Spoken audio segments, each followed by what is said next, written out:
বিশ্বের প্রথম জেনজি নির্বাচন। নৌকাবিহীন মহাসাগরে কার হবে বাজিমাত? দিল্লি বেইজিংয়ের স্নায়ুযুদ্ধ এবং তারেক রহমানের মিশন ২৯২। আজ ঢাকার রাজপথ এখন শান্ত, কিন্তু এই শান্তির নিচে বইছে এক প্রবল স্রোত। আর মাত্র কয়েক ঘন্টা, বৃহস্পতিবার সূর্য উঠলেই বাংলাদেশ সাক্ষী হবে এক নতুন ইতিহাসের। ত্রয়োদশ জাতীয় সংসদ নির্বাচন।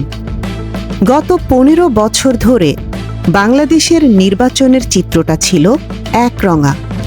ব্যালট পেপারে কেবল নৌকার দাপট। বিরোধী দল হয় জেলে, নয়তো বয়কটে। কিন্তু ২০২৪ সালের আগস্টের সেই রক্তক্ষয়ী গণ অভ্যুত্থান সব সমীকরণ উল্টে দিয়েছে। আজ রাজপথে নৌকার কোনো অস্তিত্ব নেই। শেখ হাসিনা এখন অতীত। আওয়ামী লীগ এখন নিষিদ্ধ বা মাঠ ছাড়া।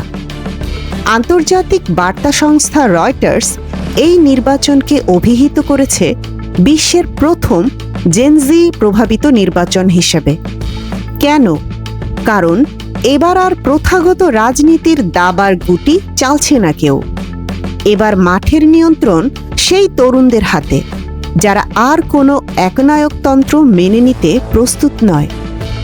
এই নির্বাচন কেবল ক্ষমতা বদলের নয়, এটি একটি প্রজন্মের ভাগ্য নির্ধারণের লড়াই। আজ আমরা বিশ্লেষণ করব, নৌকাবিহীন এই ফাঁকা মাঠে বিএনপি কি আসলেই এককভাবে গোল দিতে পারবে, নাকি জামায়াত এবং জেনজির নতুন জোট পাল্টে দেবে সব হিসাব নিকাশ? রয়টার্স যখন বলছে জেনজি প্রভাবিত নির্বাচন, তখন এর গভীরতা বোঝা জরুরি। বাংলাদেশের মোট ভোটারের প্রায় ১/৪ বা ২৫% এখন তরুণ প্রজন্ম। এরা সেই প্রজন্ম যারা ১৯৭১ দেখেনি, কিন্তু ২০২৪ দেখেছে। এরা আবেগের চেয়ে লজিক বা যুক্তিকে বেশি প্রাধান্য দেয়। Centre for governance studies CGS এর জরিপ বলছে, তরুণ ভোটারদের সবচেয়ে বড় উদ্বেগ দুটি: এক, আকাশচুম্বী দুর্নীতি, এবং ২, লাগামহীন মূল্যস্ফীতি। যারা জীবনে প্রথমবার ভোট দেবেন, তাদের চাওয়া খুবই স্পষ্ট: একটি নিরাপদ অর্থনীতি এবং কথা বলার স্বাধীনতা। তারা এমন এক নেতৃত্ব চায় যারা জনগণের কাছে জবাবদিহি করতে বাধ্য থাকবে। এই তরুণরা আর কোনো সুপারম্যান বা মাদার অফ হিউম্যানিটি খুঁজছে না। তারা খুঁজছে একজন ম্যানেজার যে দেশটাকে ঠিকঠাক চালাতে পারবে। আর এখানেই তৈরি হয়েছে বড় টুইস্ট।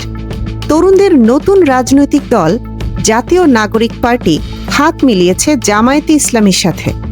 এই জোট কি তরুণদের ভোট ব্যাংকে বড় কোনো ধস নামাবে, নাকি তরুণরা বিএনপির উন্নয়ন ও সংস্কারের প্রতিশ্রুতিতে বিশ্বাস রাখবে?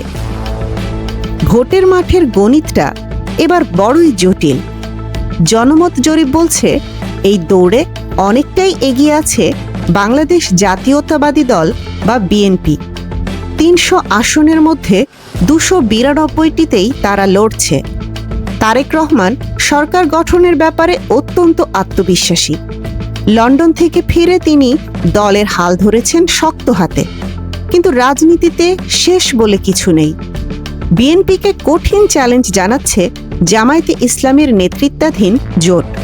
বিশ্লেষকরা বলছেন, জামায়াতের পরিচ্ছন্ন ভাবমূর্তি বা ক্লিন ইমেজ সাধারণ ভোটারদের মাঝে এক অদ্ভুত প্রভাব ফেলছে, যা অতীতে কখনো দেখা যায়নি।